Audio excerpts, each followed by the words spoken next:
नमस्कार, मैं एनके सिंह। मोदी जी को किसी भी स्वायत्त संस्था हो या स्वतंत्र विचार हो, उससे बहुत ऐतराज है। तो येन-केन प्रकारेण कोशिश करते हैं कि उसको शिकंजे में लाया जाए, कब्जे में लाया जाए, डरा के, कानून से, धमका के, नहीं तो पद या बहुत कुछ दे के। तो ये 3-4 तिकड़म हैं जो चलते हैं। तो अब एक नया आपने देखा होगा आज के अखबारों में, आईआईएम को आज से 4 साल पहले, बल्कि 5 साल पहले एक नियम से बनाया गया पार्लियामेंट में और कहा गया कि साहब हम कितने फैयाज दिल हैं, दरिया दिल हैं कि आईआईएम को पूरी तरह स्वायत्त करना है। Board of governors he appointment करेगा, कोर्स डिसाइड करेगा, सब कुछ करेगा।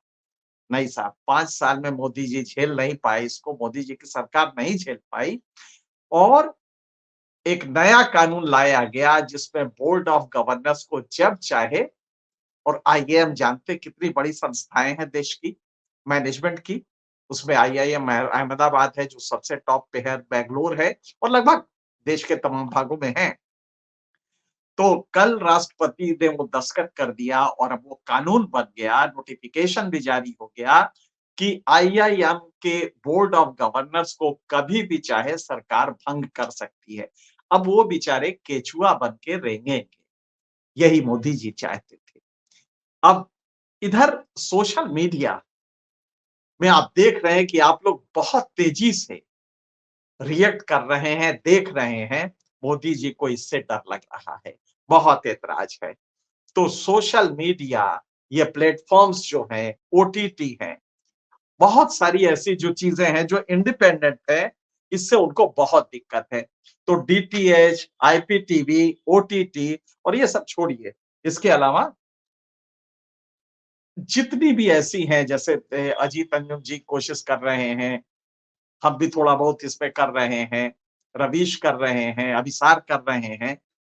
इन तमाम लोग जो कर रहे हैं, इन कोशिशों को कैसे कंट्रोल में लाया जाए, इसके लिए एक नया कानून बनाया जा रहा है और उस कानून का नाम होगा ब्रॉडकास्टिंग सर्विस रेगुलेशन बिल। ये बिल है जो कि कानून के रूप में तब्दील होने जा रहा है और इससे वो जो 30 साल पुराना केबल टेलीविजन नेटवर्क एक्ट था, रेगुलेशन एक्ट था, वो खत्म हो जाएगा। अब उसके जरा प्रावधान देखिए।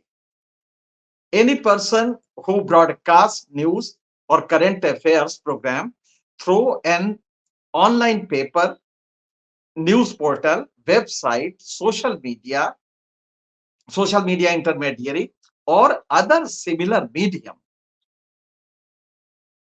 उसके लिए उन्होंने कहा है कि साहब ये जितने लोग हैं, ये इस कानून की जद में आएंगे क्योंकि 2024 का इलेक्शन है। हकीकत बता दी गई तो मोदी जी के तो हाथ के तोते उड़ जाएंगे। तो कोशिश ये है कि किसी तरह इनको कंट्रोल कलेक्टर साहब से करवा लिया जाए और या तो आईएनबी मिनिस्ट्री करे केंद्र से। तो इसमें यह किया गया है कि जो कानून का प्रावधान है, इसके तहत कुछ अनडिफाइंड शब्द रखे गए हैं, जैसे हाफ ट्रूथ के साथ देखिए, किसी भी ये सोशल मीडिया पे और ये जो प्लेटफॉर्म्स हैं, ये अगर अर्ध सत्य देते हैं तो इनको जेल में बंद कर दिए, इनके खिलाफ कार्रवाई। हाफ ट्रूथ सरकार डिसाइड करेगी कि अर्ध सत्य क्या है। अभी हम आपको ये बताएंगे कि इसमें पेच क्या है और किस तरह हम लोगों पे नकेल डालने की कोशिश हो रही है। हालांकि हमने तो नाक ही अपनी हटा दी है, तो लिहाजा अब नकेल डालने का कोई सवाल नहीं है। लेकिन हाफ ट्रूथ, इसके अलावा इन डिसेंसी और उसके अलावा गुड टेस्ट। कोई चीज गुड टेस्ट में नहीं है तो साहब आपको आपका सोशल मीडिया वो कर दिया जाएगा, भंग कर दिया जाएगा, आपको अलाउ नहीं किया जाएगा, आपका प्लेटफॉर्म रोक दिया जाएगा, ये सारी चीजें की जाएंगी। हाफ ट्रूथ काम कुछ हो रहा है। आज के अखबार हम निकाल के आपको बताते हैं कि हाफ ट्रूथ मोदी जी क्या बोल रहे हैं, अमित शाह क्या बोल रहे हैं और सच्चाई क्या है, वो भी सारे आज के अखबारों से दे के आपको बताएंगे। तो आपको समझ में आएगा कि इस देश में मोदी जी कर क्या रहे हैं। तो इसमें कहा गया है कि हाफ ट्रूथ और गुड टेस्ट, कि साहब टेस्ट में अच्छा होना चाहिए। अब जरा बताइए, दरोगा डिसाइड करेगा कि टेस्ट क्या होगा, न्यूज गुड टेस्ट में है या बैड टेस्ट में। अगर रेप हुआ है और हमने बताया है कि रेप हुआ है, सामूहिक रेप हुआ है, और वो लड़की मध्य प्रदेश की सड़कों पे, इंदौर की सड़कों पे घूमती रही और किसी ने संज्ञान नहीं लिया, किसी पुलिस वाले ने कुछ नहीं किया, तो ये गुड टेस्ट में नहीं माना जाएगा और ये हमें जेल कर सकते हैं। ये गुड टेस्ट होता है। अब जरा मोदी जी का देखिए, हाफ ट्रूथ, अर्ध सत्य कहा है मोदी जी ने, इस कानून में कहा है मोदी जी के सरकार ने। ये हाफ ट्रूथ होता क्या है? ये बिल अभी आ रहा है, इसमें जनता से मांगा गया है और मुझे लगता है कि हम सभी को इसके खिलाफ आवाज उठानी चाहिए कि ये इस तरह के वेग शब्दों को लाके अपने दरोगा को, अपने आईएनडी मिनिस्ट्री को ताकतवर ना बनाए। और कहा क्या गया है कि साहब ये सेल्फ रेगुलेशन को मजबूत करने के लिए कर रहे हैं और इसके लिए एक बॉडी बना रहे हैं। बॉडी कैसी होगी? उसमें 5 सदस्य डिफरेंट डिफरेंट जॉनर्स से आएंगे, कोई जर्नलिस्ट होगा, कोई एंटरटेनमेंट का होगा, और ये रेगुलेटरी बॉडी बनेगी जिसका एक चेयरमैन होगा। इसमें होंगे कौन कौन लोग? जितने भी आपको भक्त एंकर दिखाई दे रहे हैं, भक्त मालिक दिखाई दे रहे हैं, एक आध टीवी चैनल का आप जानते हैं जिसमें भक्त मालिक लोग हैं, तो और लगभग सभी टीवी चैनल के मालिक इस समय भक्त होके सजदा कर रहे हैं। उन्हीं में से एक दो को पकड़ के चेयरमैन बनाया जाएगा और बाकी 4-5 को, उसमें एंकर भी होंगे, और कहा जाए ये मुअज्जिज लोग हैं, ये बहुत ही विशिष्ट लोग हैं, इस क्षेत्र की बहुत जानकारी रखते हैं, और ये लोग फिर उस रेगुलेटरी बॉडी में आएंगे जिसको कहा जाएगा सेल्फ रेगुलेटरी बॉडी को मजबूत बनाया। सरकार अपॉइंट करेगी, सरकार ही चुनेगी और उसको कहा जाएगा कि साहब ये सेल्फ रेगुलेशन कर रहे हैं।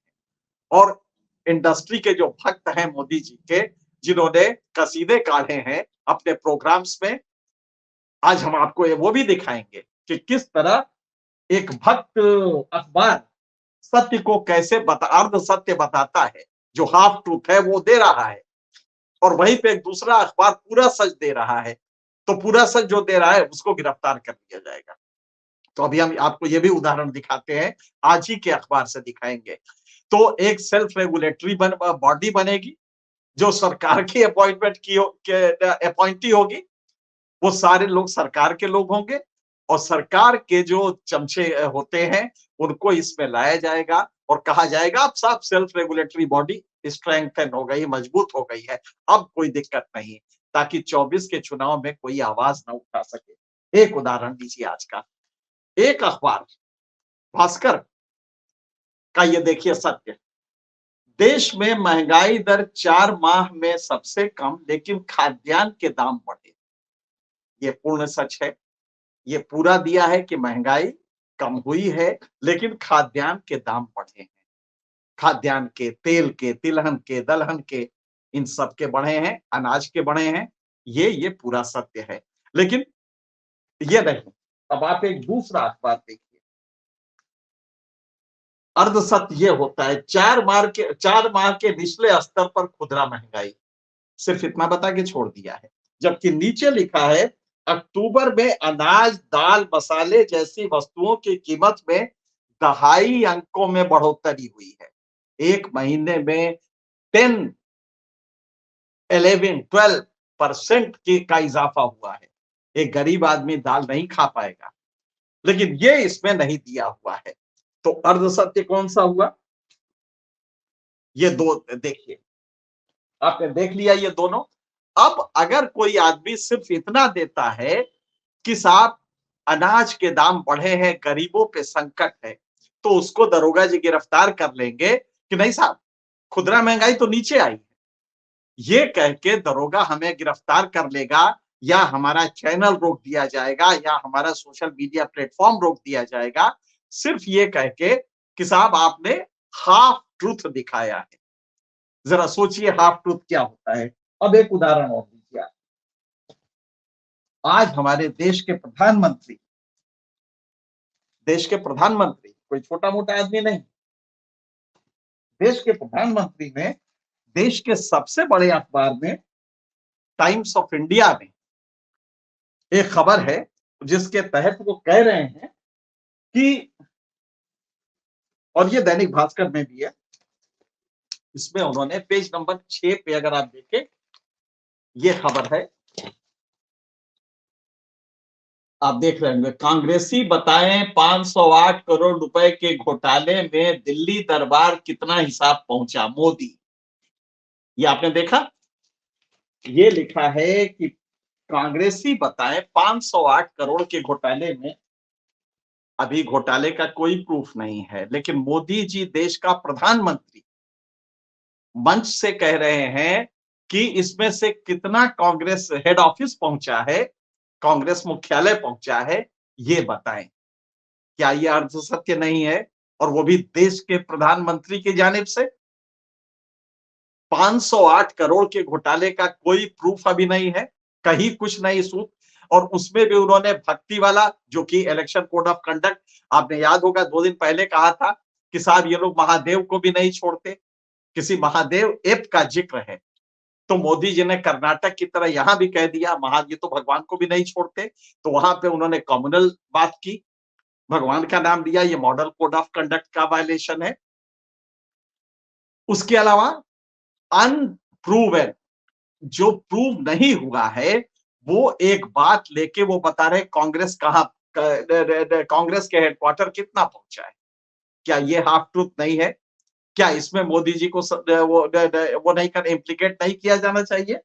ये मोदी जी का सेंटेंस है। अब छोड़िए साहब, अब अमित शाह का देखिए, आज ही का अखबार है, ये टाइम्स ऑफ इंडिया ही है, और ये गौर से देखिए आप, ये लिखा है, in last 18 years BJP has turned Madhya Pradesh from Bimaru to bemisaal state.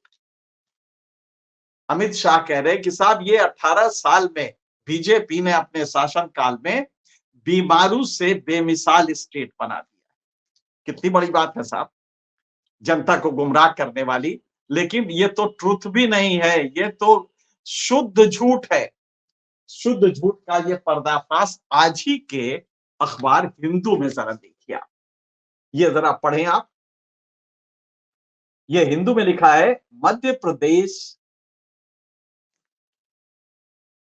In the bottom half of all state level ranking. Madhya Pradesh हर पैरामीटर पे बॉटम हाफ, जो नीचे के आधे हैं, उसमें आया है पूरे देश में।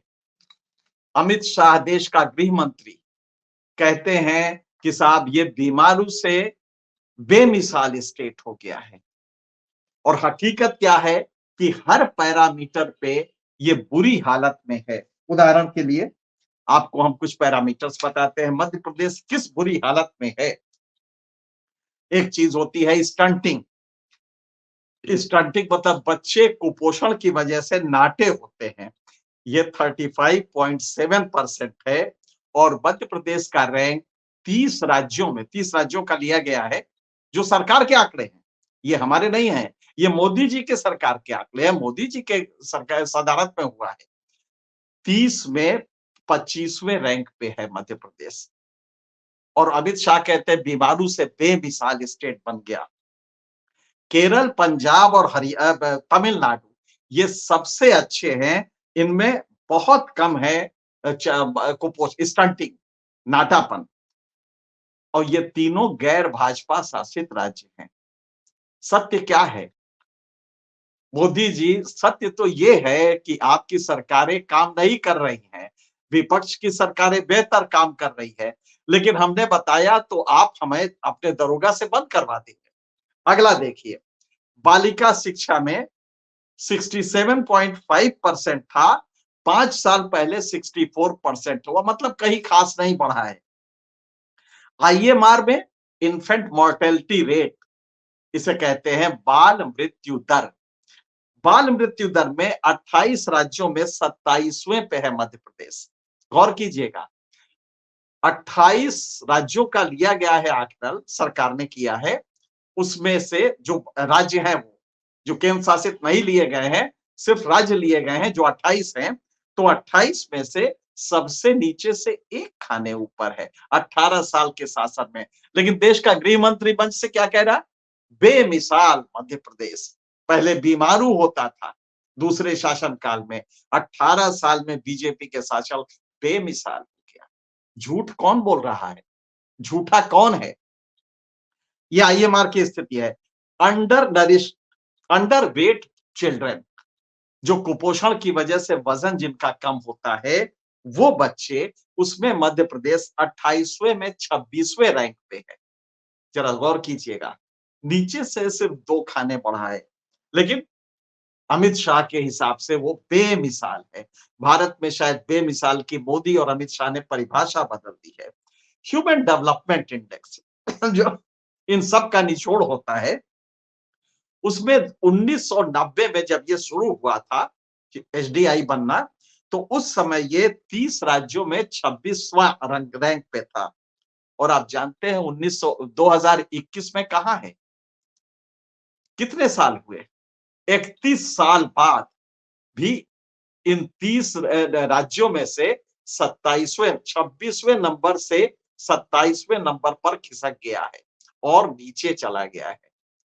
अमित शाह जी, इसी को बेमिसाल अगर आप कहते हैं तो भगवान करे आप बेमिसाल ना होने दे देशों को, क्योंकि आपका बेमिसाल तो बिल्कुल गड़बड़ मामला है। तो ये इसकी स्थिति है। करप्शन को के लिए मोदी जी ने कहा कि 508 करोड़ रुपए कहां गए। लेकिन जब कांग्रेस ने उनसे सवाल किया कि आपके केंद्रीय मंत्री के बेटे का दूसरा वीडियो आया है जिसमें 500 करोड़ रुपए का लेन देन है, वो वीडियो है साफ साफ, लेकिन उसके बारे में कोई जवाब नहीं। तो अर्ध सत्य कौन बता रहा है? मोदी अमित शाह का अर्ध सत्य नहीं होता, उनका झूठ झूठ नहीं होता, वो गॉस्पेल ट्रूथ होता है, वो गीता का ब्रह्म वाक्य होता है, वो पत्थर की लकीर होती है। लेकिन जब कोई पत्रकार बोलेगा तो उसको जेल होगी, क्योंकि वो अर्ध सत्य बोला है, मोदी जी वाला सत्य नहीं बोला। तो एक कोशिश हो रही है, कोशिश ये है कि किसी तरह मीडिया पे, जो स्वतंत्र मीडिया है, उस पे नकेल डालो। तो ये एक नया बिल आया है और जनता से इस पे रिएक्शंस मांगे गए हैं। रिएक्शन के बाद इसको बिल को आराम से पास करवा लिया जाएगा और तब मोदी जी का दरोगा, मोदी जी के आईबी का एक छोटा सा अदना सा कर्मचारी ये डिसाइड करेगा कि अजीत अंजुम का ये जो मीडिया प्लेटफॉर्म है, ये रहेगा कि नहीं रहेगा, एमके सिंह की आवाज रहेगी कि नहीं रहेगी, रवीश बोलेंगे कि नहीं बोलेंगे और मिलेश बोलेंगे कि नहीं बोलेंगे। और वो भी छोड़िए, अभिसार और तमाम जो जो स्ट्रेट चीजें दे रहे हैं, जो आपको सत्य दिखा रहे हैं, दिन रात पढ़ के समझ के चीजों को बता रहे हैं आपको, उनकी आवाज बंद करने की ये कोशिश है। आप सब लोग इसके खिलाफ अपने दिमाग में सोचिए कि ये हो क्या रहा है, क्या डेमोक्रेसी इस तरह चलेगी?